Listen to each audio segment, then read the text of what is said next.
Merci beaucoup.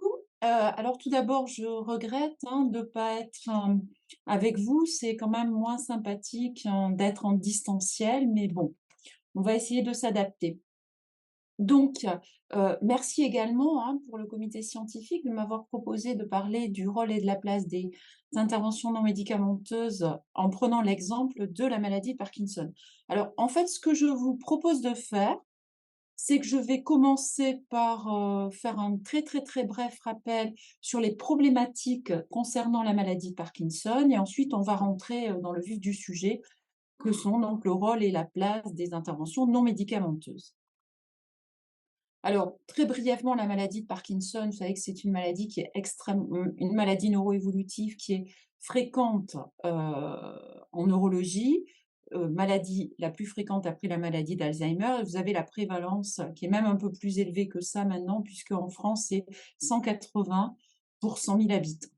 Alors, très brièvement, l'étiologie, à quoi c'est dû en fait? C'est une protéine qui est l'alpha-synucléine qui va, s'agréger dans des neurones. Alors je ne sais pas si vous voyez ma souris, si vous voyez mon pointeur ou pas? Bon, je vais continuer et donc ce sont donc cette protéine anormale, elle va s'agréger, dans les neurones et plus particulièrement, ça va constituer les corps de Lévy. Ça va être localisé au niveau de la substance noire et ça va entraîner l'apoptose, c'est-à-dire la mort neuronale. Alors, qu'en est-il sur le plan de la clinique concernant la maladie de Parkinson? Ben, tout d'abord, il y a des symptômes moteurs. Alors, Peter Dunlap-Scholl, c'est quelqu'un que j'aime bien. C'est un dessinateur qui est caricaturiste, qui vit en Alaska et qui a une maladie de Parkinson. Et j'aime bien ces schémas et ces dessins parce qu'en fait, vous voyez, ils représentent la lourdeur de la symptomatologie motrice de la maladie de Parkinson avec, comme vous pouvez le voir, une posture fléchie, une hypomimie, une hypophonie, un tremblement, lenteur, raideur et marche à petits pas.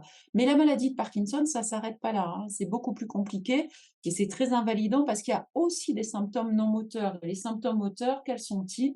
Eh bien, il y a des symptômes neuropsychiatriques, il y a des troubles du sommeil, il y a des troubles dysautonomiques, des troubles gastro-intestinaux et puis il y a également la douleur dont on parlera tout à l'heure et on y reviendra.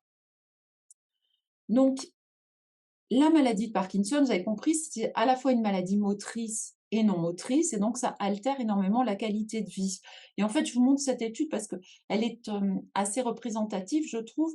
Là, on a comparé la qualité de vie chez des patients parkinsoniens avec une échelle de qualité de vie qui est la SF36, qui est une échelle généraliste, et on l'a comparée par rapport à la population normale.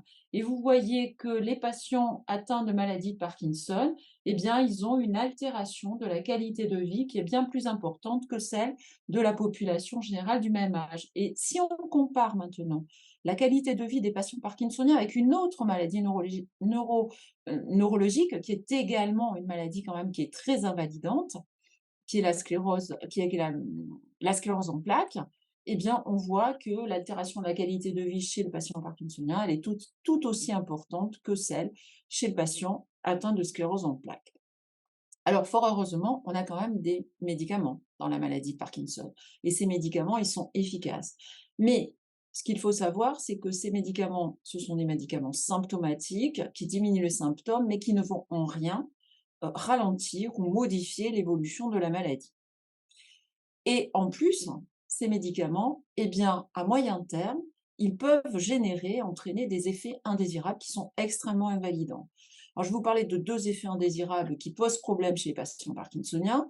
Le premier, c'est les complications motrices. Au bout de 5 à 6 ans, après traitement dopaminergique, vont apparaître ce qu'on appelle les complications motrices ou les fluctuations d'efficacité, c'est-à-dire que la durée d'action des médicaments va se réduire de manière drastique et en fait, au bout de 3 heures, eh bien, les patients vont voir réapparaître, une symptomatologie motrice, c'est-à-dire, le tremblement, la raideur, la lenteur. Et puis également, il y a des patients qui vont présenter des dyskinésies. Les dyskinésies, ce sont des mouvements anormaux involontaires qui parasitent le geste. Et en fait, même à moyen et à plus long terme, le patient parkinsonien, il peut se retrouver soit dans un état de blocage moteur, soit dans un état de dyskinésie et en fait, il a plus de moments ou quasiment plus de moments où il est bien. Deuxième type d'effet indésirable qui est très problématique dans la maladie de Parkinson, c'est un effet indésirable psychocomportemental, ce sont les troubles du contrôle de l'impulsivité. Alors, soit jeu pathologique, soit achat compulsif, et il y en a d'autres. Donc ça, c'est très invalidant, hein. La prévalence, alors cette prévalence-là, c'était la prévalence 3 à 10 dans la maladie de Parkinson, elle était là complètement sous-estimée. On sait qu'elle est beaucoup plus importante et même on sait que l'incidence cumulative peut atteindre 40 à 50 dans la maladie de Parkinson, donc c'est très important. Donc vous voyez bien que les médicaments, certes, ils sont efficaces, mais ils ne ralentissent pas l'évolution de la maladie et en plus, ils peuvent générer des effets indésirables. Et quand ces médicaments péros, dont on vient de parler, ne sont plus suffisamment efficaces ou alors entraînent trop d'effets indésirables, à ce moment-là, on va passer à des traitements de deuxième ligne, que sont le traitement chirurgical, c'est la stimulation cérébrale profonde des deux noyaux thalamiques, ou bien des traitements par perfusion continue, soit perfusion sous-cutanée avec l'apomorphine, soit des perfusions continues intrajejunales avec de la duodopa. Et donc, malgré tous ces traitements, eh bien, les patients, souvent, peuvent avoir recours à des thérapies complémentaires et alternatives dans la maladie de Parkinson. Alors, je ne vais pas reparler de la stimulation cérébrale profonde, hein, dont j'ai parlé tout à l'heure. Je ne vais pas non plus parler des thérapies géniques et des thérapies cellulaires qui sont en cours d'évaluation à l'heure actuelle dans la maladie de Parkinson, dont on connaît mal encore l'efficacité. Mais par contre, vous voyez, je vais parler de toutes les autres thérapies complémentaires et alternatives, exercices, méditation, tai chi, yoga, etc. Donc, la première question que je me suis posée, avant de préparer cette présentation, c'est réellement quelle est la prévalence d'utilisation des thérapies alternatives chez les patients parkinsoniens. Alors, cette première étude, vous voyez, elle est un peu ancienne, hein, c'était en 2001 dans Neurology. Ils prennent 201 patients parkinsoniens et ces patients vont répondre à un questionnaire qui est semi-structuré, questionnaire qui concerne alors, la relaxation, la réflexo, les herbes, les massages, mais pas d'exercice physique et pas d'éducation thérapeutique. Et à partir de ce questionnaire, on s'aperçoit, et c'est assez intéressant, hein, que 40 utilisent une thérapie alternative, 26 deux thérapies alternatives, 33 plus de 2 thérapies alternatives. Alors, ce qui est aussi très intéressant, c'est que, en fait, les patients qui débutent la maladie de Parkinson à un âge jeune vont utiliser préférentiellement les thérapies alternatives. Et également, les patients qui ont un niveau socio-économique ou socio-éducatif plutôt, socio-éducatif élevé, eh bien, vont être à même également d'utiliser beaucoup plus de thérapies alternatives. Et également, un autre point qui est intéressant, c'est qu'il n'y a pas de corrélation avec la sévérité de la maladie. C'est-à-dire que ce n'est pas parce qu'un patient est très atteint et très sévère, a beaucoup de symptômes moteurs, qu'il va utiliser préférentiellement la thérapie alternative. Ça veut dire en clair, si je traduis, ça signifie que ce n'est pas par désespoir qu'ils vont utiliser les thérapies alternatives. Deuxième étude, c'est une étude un peu plus récente, où là, c'est une revue de la littérature.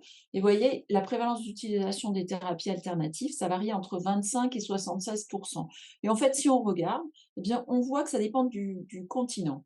Quand on regarde l'Europe et l'Amérique du Nord et l'Amérique du Sud, on voit que la prévalence d'utilisation, elle varie entre 25 et 40 Et quand on regarde le continent asiatique, bah là, c'est beaucoup plus, hein, ça va de 61 à 76 Qu'est-ce qu'on retrouve dans cette étude? On retrouve une corrélation avec le sexe féminin, avec l'âge, comme tout à l'heure. Plus on est jeune, plus on utilise des thérapies alternatives, et également l'éducation et le revenu.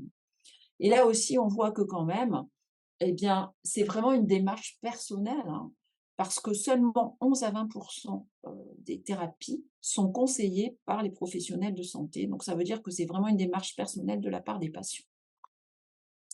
Alors maintenant, j'ai voulu essayer de faire un peu le point sur la place donc, des interventions non médicamenteuses dans le Parkinson. Et en 2018, l'International Parkinson and Movement Disorder Society a édité des recommandations concernant la prise en charge de la maladie de Parkinson. Alors tout d'abord, en termes d'évolution de la maladie.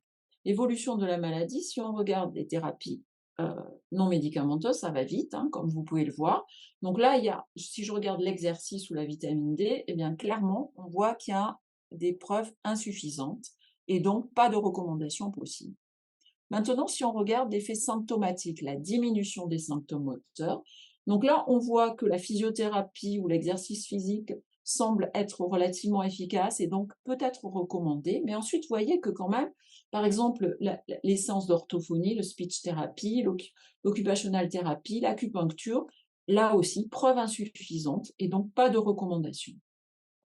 En 2019, la MDS fait la même chose, mais pour les symptômes non moteurs. Et là, concernant tout d'abord la dépression, si on regarde les thérapies non médicamenteuses, on voit que les thérapies cognitivo-comportementales semblent être relativement efficaces et peuvent être conseillées. C'est la même chose concernant toujours les thérapies cognitivo-comportementales, concernant les troubles du contrôle de l'impulsivité dont je vous ai parlé tout à l'heure. En ce qui concerne les troubles cognitifs et la démence, eh bien là, aucune preuve suffisante pour faire des recommandations. En particulier, la stimulation cognitive n'est pas recommandée. Et enfin, deux autres symptômes qui sont extrêmement invalidants dans la maladie de Parkinson, la fatigue et la douleur. Alors la fatigue, si on regarde, l'acupuncture a été évaluée dans la fatigue, et là aussi, preuve insuffisante, donc pas de recommandation. Et la douleur, alors là, la douleur, c'est quelque chose qui m'étonne beaucoup. Vous savez que dans la douleur chronique, en dehors de la maladie de Parkinson, hein, dans toutes les prises en charge de douleurs chroniques, on conseille des interventions non médicamenteuses maintenant, à côté des médicaments. Eh bien, dans la douleur de la maladie de Parkinson, aucune évaluation et donc aucune recommandation.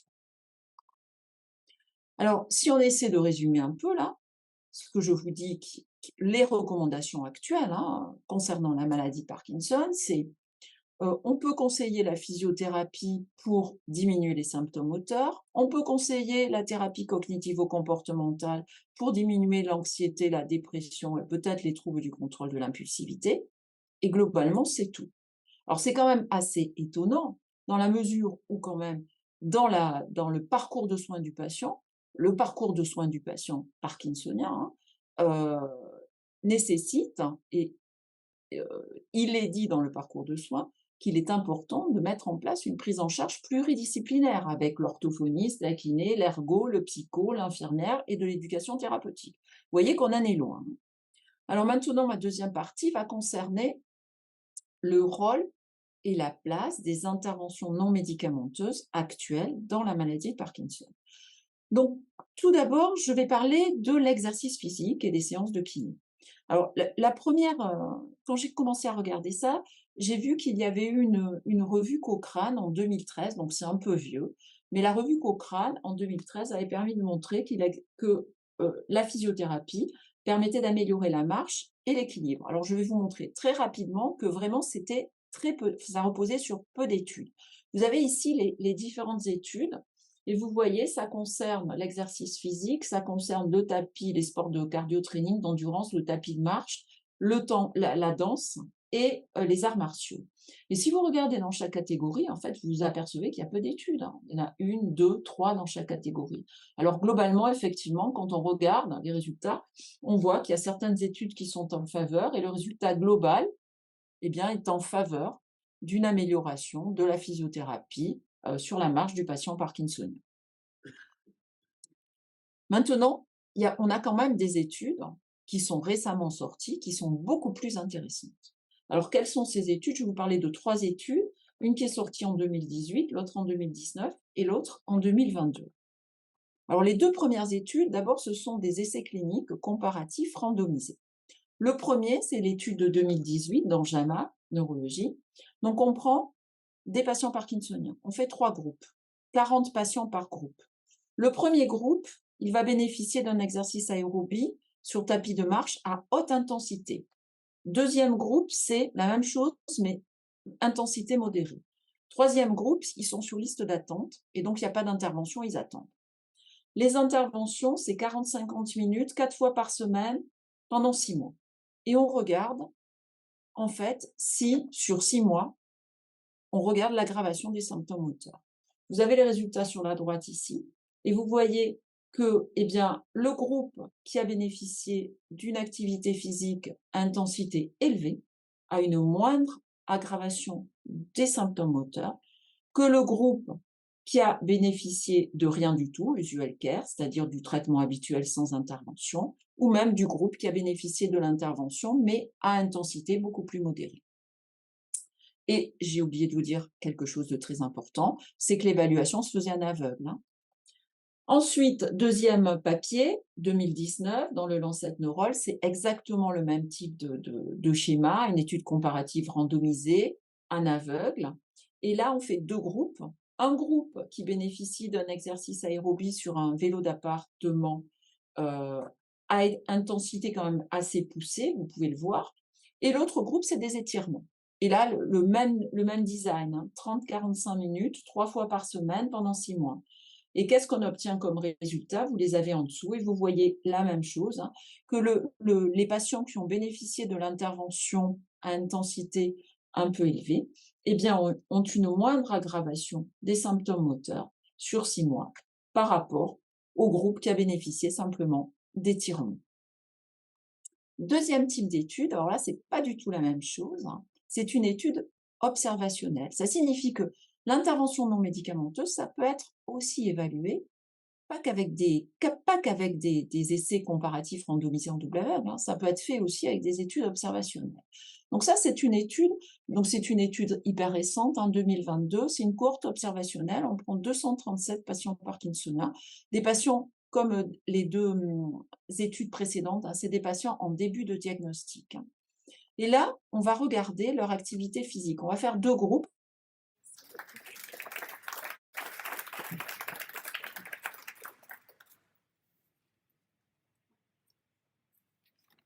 Oui, oui, Ok, c'est parti. d'accord. Donc je reprends.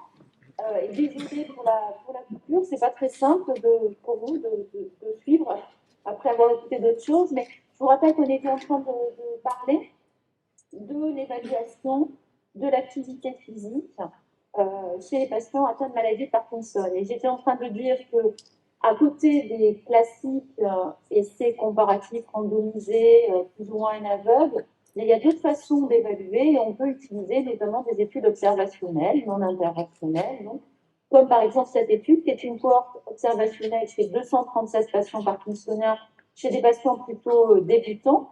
Et là, donc, à partir de la médiane, ils ont fait 2 groupes de sujets, des sujets en rouge qui ont une activité physique relativement importante au quotidien et des sujets parkinsoniens qui ont une activité physique au quotidien beaucoup moins importante. Et vous voyez que, en fait, il existe, enfin, l'activité physique plus intense de manière quotidienne est corrélée avec une plus lente aggravation de la marche, puisque ça représente la marche, par rapport aux patients parkinsoniens qui ont une activité physique bien moindre. Et il en est de même, les patients qui ont une activité physique intense, eh bien, ils ont un score fonctionnel d'activité de la vie quotidienne en rouge qui est bien plus préservé que les patients qui ne font pas d'activité physique. Donc, une autre façon de démontrer, en fait, que l'activité physique pourrait peut-être ralentir un peu l'évolution de la maladie. Enfin,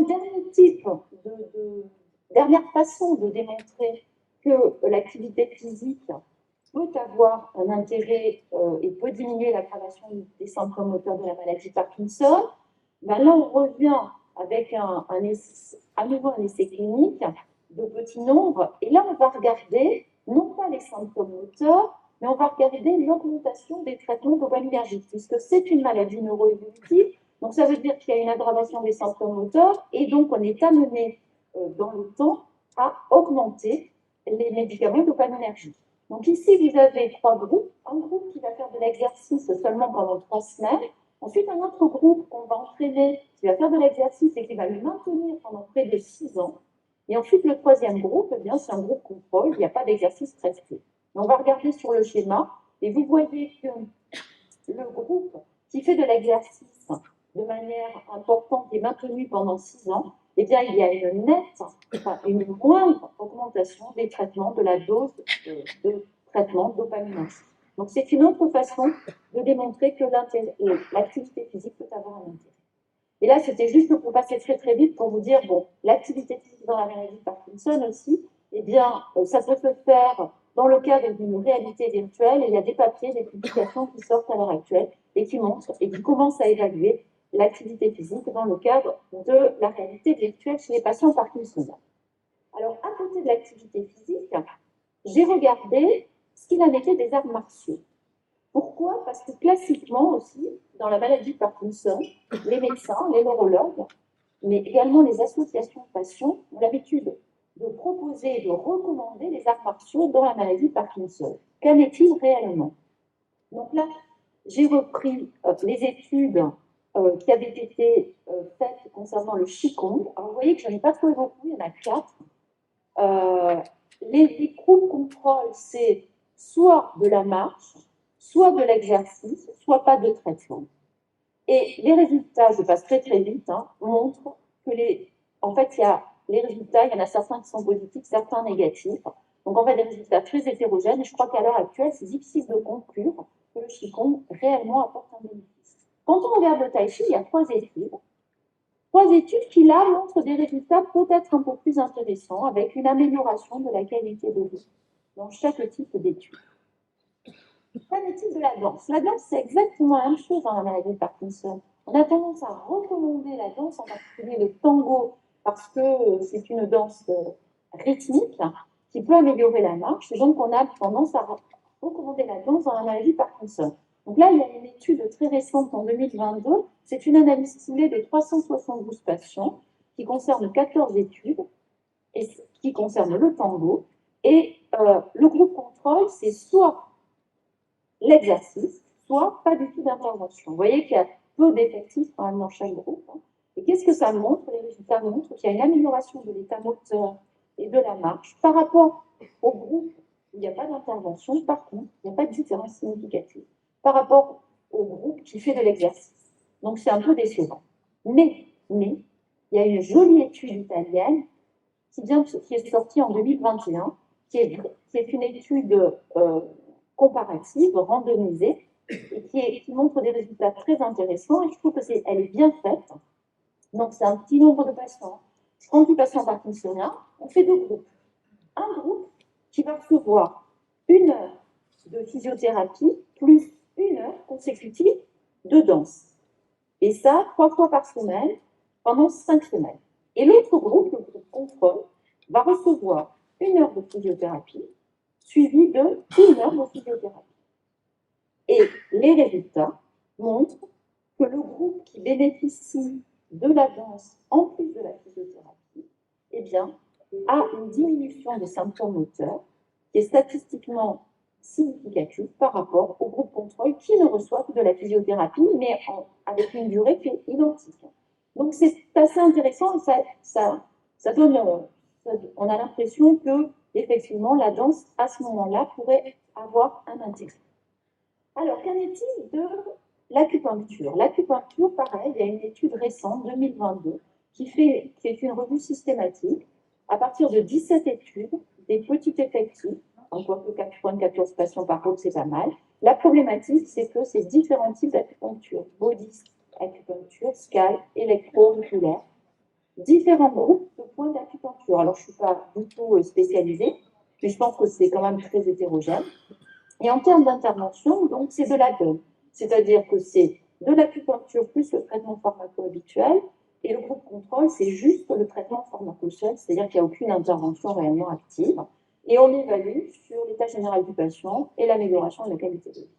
Et là aussi, c'est très décevant, parce que les résultats sont très hétérogènes, et je crois qu'on vraiment, on ne peut pas donner de recommandations à partir de cette étude. Et c'est la même chose pour la musique-thérapie et pour l'art-thérapie dans la maladie de Parkinson. Alors en fait, j'aurais pu m'arrêter là, mais j'étais un peu déçue en fait, et je me suis dit que peut-être il fallait faire les choses différemment. Et je me suis dit qu'il serait peut-être intéressant, non pas de regarder l'amélioration de la qualité de vie, l'amélioration générale du patient, peut-être qu'il fallait regarder, se cibler se focaliser sur un symptôme particulier. Et donc, c'est ce que j'ai fait. Et j'ai regardé quelques symptômes. Le premier symptôme que j'ai regardé, c'est l'équilibre. Donc, il y a un symptôme moteur. Et j'ai vu qu'il y avait une étude très récente, qu'elle vient de sortir dans un journal qui est bien, qui évalue en fait la danse sur l'équilibre de patients parkinsoniens. Donc, vous voyez, à partir de 250 enregistrements dans une base de données, on arrive à trouver simplement, à sélectionner 14 articles. Ces 14 articles, les voici. Très rapidement, vous voyez que la majorité, c'est du tango. Ensuite, vous voyez qu'il y a de la danse moderne. On voit également des danses un petit peu latines, du cha-cha, du rock'n'roll, de la rumba. Et on voit que le groupe contrôle, quel est-il? Bien, c'est soit de la physiothérapie, la rééducation, soit ça peut être des étirements, soit il n'y a pas d'intervention, soit il y a même de l'éducation thérapeutique. Qu'en est-il des résultats? Là, vous avez ici les résultats. Vous voyez qu'il y a beaucoup d'études qui semblent être en faveur de la danse. Et le résultat global montre effectivement que la danse peut améliorer l'équilibre des patients parkinsoniens. Qu'en est-il sur un autre symptôme? Là, je me focalise sur un symptôme non moteur qui est l'anxiété et la dépression.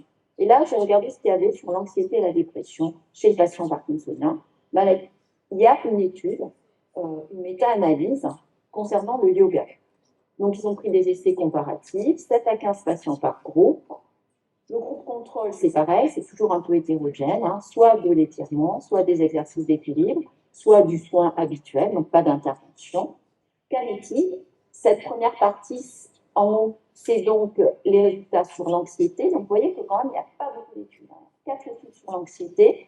Le résultat global est en faveur du yoga. Qu'en est-il sur la dépression? Donc, vous voyez que là, il y a 4 également études sur la dépression. Et le résultat est aussi en faveur du yoga. Donc, on peut conclure que le yoga améliore l'anxiété et la dépression des patients parkinsoniens. Si on reste toujours dans l'anxiété et la dépression, on trouve également la thérapie cognitivo-comportementale. Et il y a ce joli article qui vient de paraître. Alors, c'est un petit article, c'est 48 patients parkinsoniens, donc ce n'est pas un gros effectif, mais c'est une étude qui est randomisée, comparative, et on compare la TCC, donc thérapie cognitivo-comportementale, qui dure 60 minutes, 60 minutes par semaine, pendant 10 semaines, versus information. Le groupe contrôle, c'est on distribue des petits documents aux patients, des documents qui leur expliquent, qui concernent les stratégies de coping sur l'anxiété, et on les fait également aller sur un site internet où on leur apprend, pareil, à s'adapter des stratégies de coping d'anxiété. Et on compare, donc, à 10 semaines, eh bien, on voit que les patients qui ont bénéficié de la thérapie cognitivo-comportementale ont une diminution de l'anxiété qui est beaucoup plus importante que les patients qui ont bénéficié simplement de support éducationnel. Et il y a une autre étude, une méta-analyse qui confirme les résultats dont je viens de vous parler, c'est-à-dire la thérapie cognitivo-comportementale permet d'améliorer la dépression chez les patients parkinsoniens. De même, elle permet d'améliorer l'anxiété chez les patients parkinsoniens. Enfin, je terminerai avec un autre symptôme qui est la douleur. La douleur, c'est un symptôme qui est extrêmement fréquent dans la maladie de Parkinson, puisque 60 à 80% des patients parkinsoniens se plaignent de douleurs chroniques.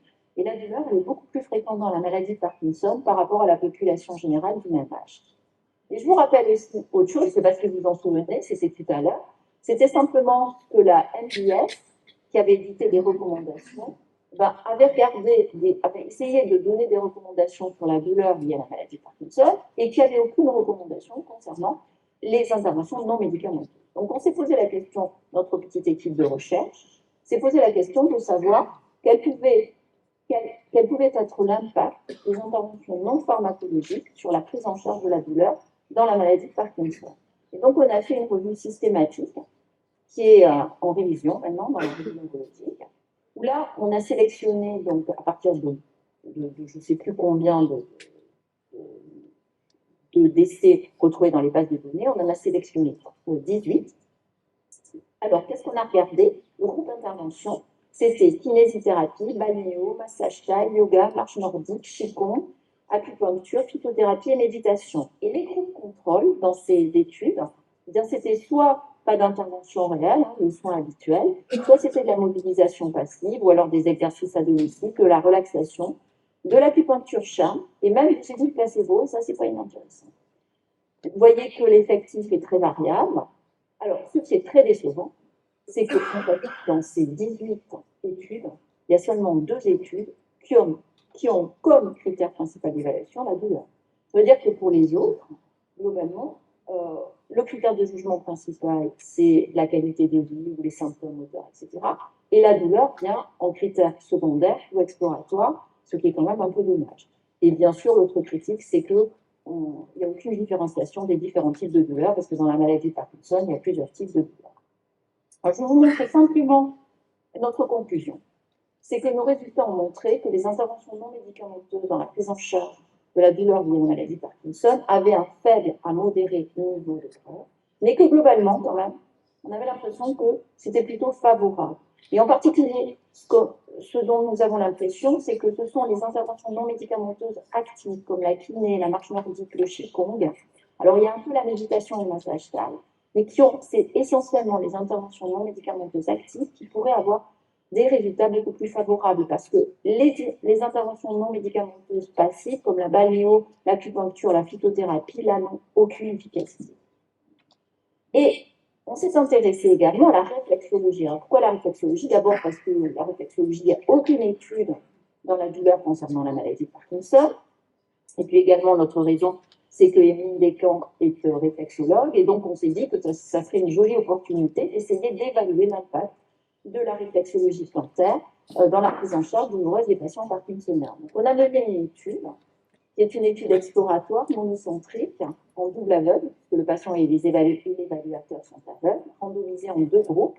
L'objectif principal, c'est d'évaluer la variation de l'intensité moyenne de la douleur, avec le BA, par la réflexologie plantaire, chez les patients parkinsoniens, après 4 séances de réflexologie plantaire, et on les compare à un groupe de patients qui bénéficient d'un massage au chien.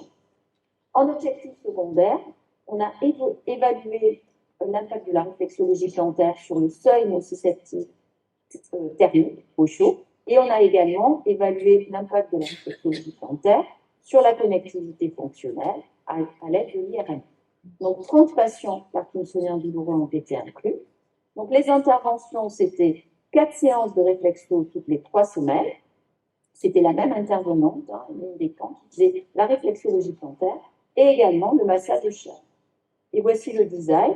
Vous voyez qu'il y a évaluation de la douleur et l'IRMF en baseline. Il y a 4 séances de réflexo et à la dernière séance, le patient est réévalué.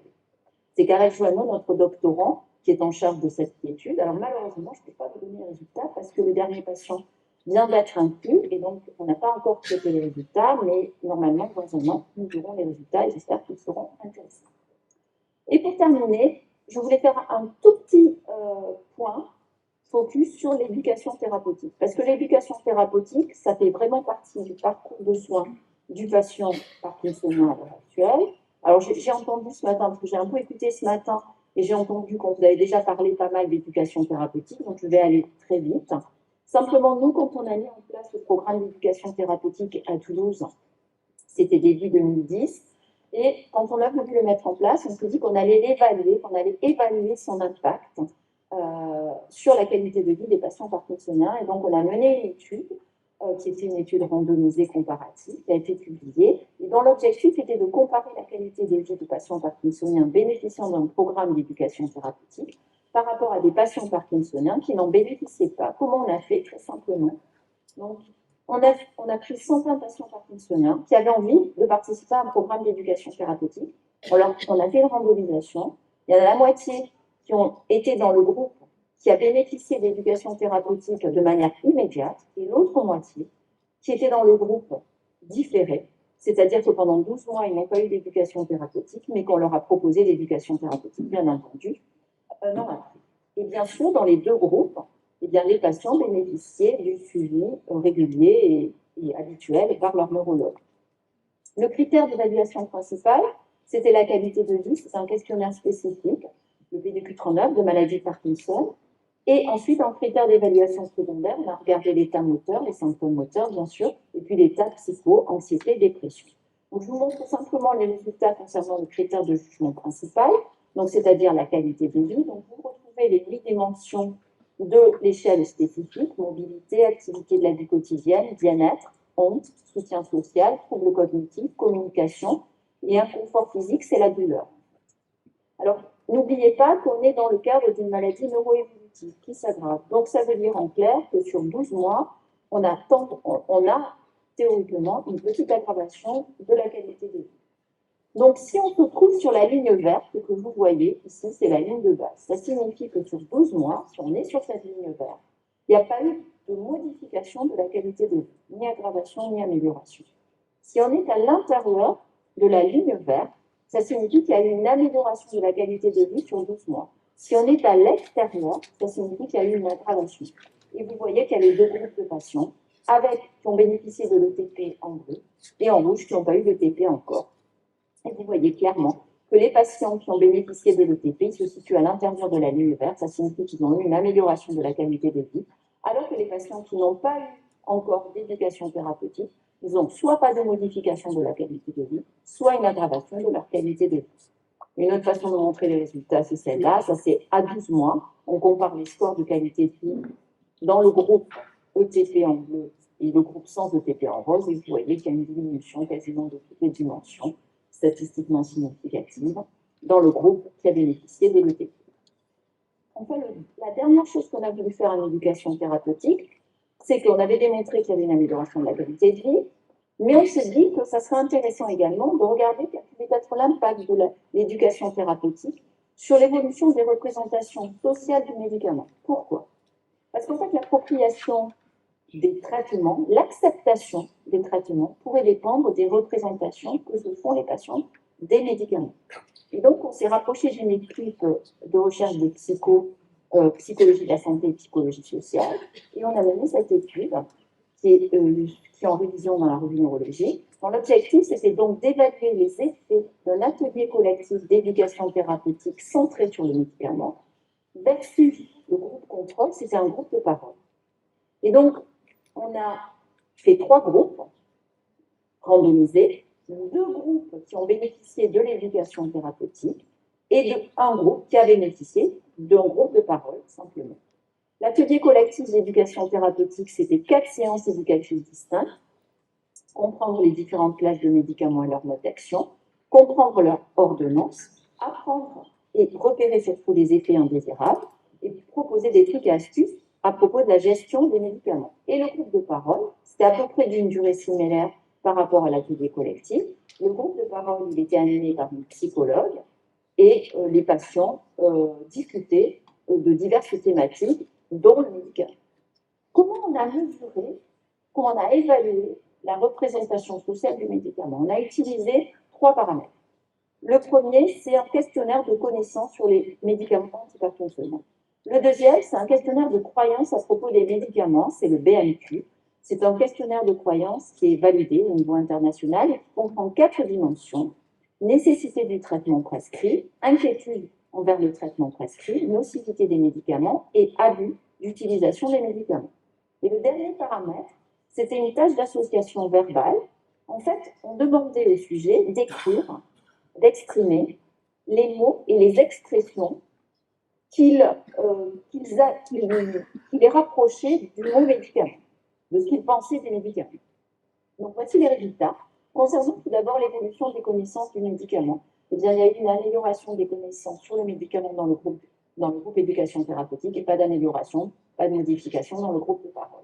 En ce qui concerne l'évolution des croyances, il y a eu une augmentation de la nécessité du traitement prescrit, une diminution de l'inquiétude et de la nocivité des médicaments dans le groupe ETP, aucune évolution significative dans le groupe de parole. Donc ça signifie que les patients du groupe ETP se sont sentis plus compétents et ça a modifié les croyances, diminuant les aspects négatifs. Et qu'en est-il du dernier paramètre, qui était la tâche d'association verbale? Et bien là, ici, vous avez la tâche d'association verbale avant l'atelier ETP et ici, après l'atelier ETP. Et qu'est-ce qu'on voit? On voit qu'il y a une modification du contenu et de la structure de la tâche d'association verbale, des représentations du médicament, Avant l'atelier, vous voyez qu'il y a beaucoup de contraintes, d'effets indésirables, et les effets indésirables sont directement reliés au traitement.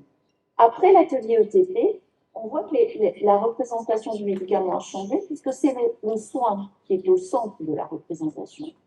La contrainte a bien diminué. L'équipe médicale est apparue, elle n'existait pas. Et enfin, les effets indésirables ont diminué en termes de poids et ne sont plus directement reliés au traitement. Donc ça signifie, ça illustre que les représentations sociales du médicament se sont modifiées, sont beaucoup plus positives au décours de l'atelier d'éducation thérapeutique. Donc en conclusion, qu'est-ce que je peux vous dire? Je peux vous dire que l'activité physique intense et régulière, on l'a vu au tout début, pourrait ralentir l'évolution de la maladie parce qu'elle entraîne moins d'aggravation des symptômes moteurs et moins d'augmentation du traitement de dopaminergique. On a vu également que le tai chi et la danse permettaient d'améliorer la qualité de vie. Puis ensuite, quand on se cible sur des symptômes précis, la danse améliore l'équilibre, les thérapies cognitivo-comportementales et le yoga améliorent l'anxiété et la dépression.